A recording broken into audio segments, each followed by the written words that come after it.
Hello दोस्तों, readers point में आप सभी का स्वागत है। और आज के वीडियो में हम भारत के सर्वाधिक प्राचीन नगरों में से एक लखनऊ के इतिहास पर प्रकाश डालेंगे। वैदिक काल में लखनऊ कौशल राज्य का हिस्सा था और भगवान श्री राम ने अपने भाई लक्ष्मण को यह भूमि समर्पित करते हुए इसका नाम लक्ष्मणपुर रखा था। उत्तर भारत में लक्ष्मण को लखन भी कहते हैं, इसलिए इसे लखनपुर नाम से भी जाना जाता था।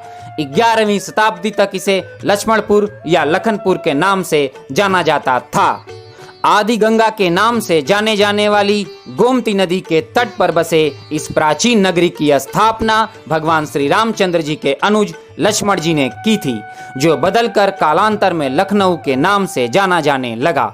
इस शहर के पुराने भाग में एक ऊंचा डूह है जिसे आज भी लक्ष्मण टीला कहा जाता है। यहाँ आपको यह भी बताते चलें कि लक्ष्मण टीला पर पहले लक्ष्मण जी का प्राचीन भव्य मंदिर था, जिसे मुगल बादशाह औरंगजेब ने तुड़वाकर एक मस्जिद बनवाई थी, जिसका जिक्र इतिहास में भी मिलता है। लक्ष्मण टीले पर एक बहुत ही गहरा कुआं था, जिसका संबंध पृथ्वी को अपने फन पर उठाए शेषनाग से था। इस कारण यह कुआं बड़ा ही पवित्र माना जाता था। महाभारत काल के समय महाराजा युधिष्ठिर के पोते राजा जन्मेजय ने लक्ष्मण टीले के आसपास का काफी बड़ा इलाका तपस्वियों, ऋषियों और मुनियों को सौंपा था और जगह जगह अनेक आश्रम बनवाए। ऐतिहासिक तथ्यों से पता चलता है कि 1000 ईसा पूर्व यहाँ दूर दूर से तीर्थयात्री आते थे। यहाँ गोमती नदी के किनारे ही पश्चिमी क्षेत्र में ऋषि कौंडिन्य का आश्रम था और आज इसे कुंडिया घाट के नाम से जाना जाता है। किसी जमाने में लखनऊ का सूर्य कुंड भी पावन तीर्थ स्थल रहा है। यह तो सर्वविदित है कि सूर्यवंशीय राजाओं ने लोगों के उत्थान के लिए अयोध्या, बहराइच, लखनऊ, सीतापुर आदि जिलों में तमाम सूर्य कुंड बनवाए।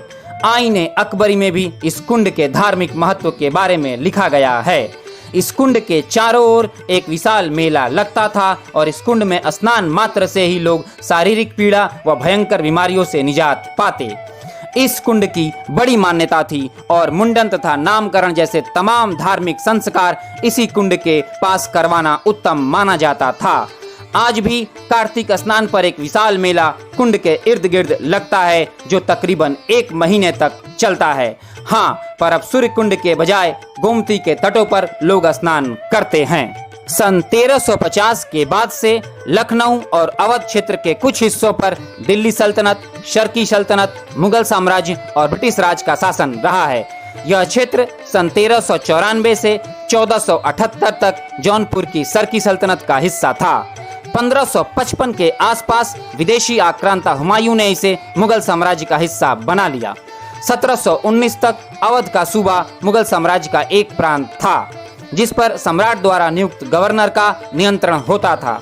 1722 में पारसी सादत खान को अवध का निजाम नियुक्त किया गया और उसने लखनऊ के पास अयोध्या में अपना दरबार स्थापित किया।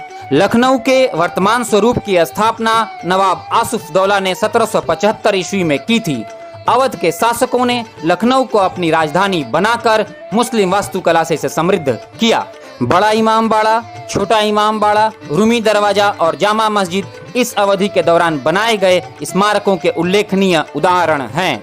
लेकिन बाद में नवाब बिलासी और निकम्मे सिद्ध हुए। इन नवाबों के काहिल स्वभाव के परिणाम स्वरूप आगे चलकर लॉर्ड डलहौजी ने अवध को बिना युद्ध लड़े ही जीत लिया और ब्रिटिश साम्राज्य में मिला लिया।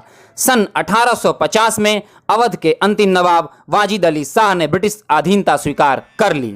सन 1902 में यूनाइटेड प्रोविंस कहे जाने वाले इस प्रदेश की राजधानी को इलाहाबाद से बदलकर लखनऊ कर दिया गया।